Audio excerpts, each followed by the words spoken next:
Sa Bintar, Ilocos Norte, sugatan po isang lalaki matapos saksakin ng nakaalitang kapatid at pagsalpok ng truck sa isang tricycle sa Lipa, Batangas.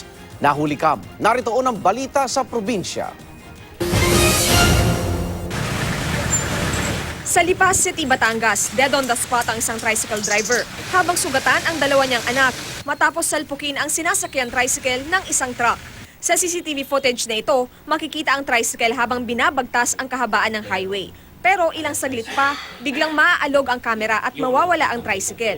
Sunod na makikita na lang ang pagbangga ng truck sa gilid ng kalsada. Agad namang sumuko ang driver ng truck na si Tirso Gregorio. Paliwanag niya, nawalan siya ng kontrol matapos iwasan ang isang humaharurot na jeep.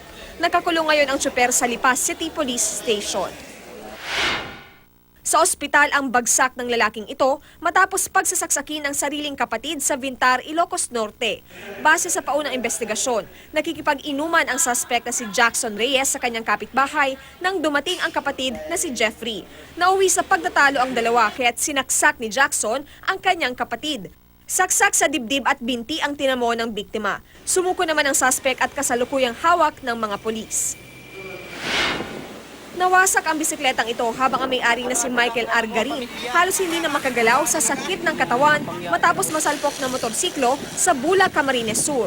Sugatan din sa insidente ang tatlong sakay ng motorsiklo na pawang mga minor de edad.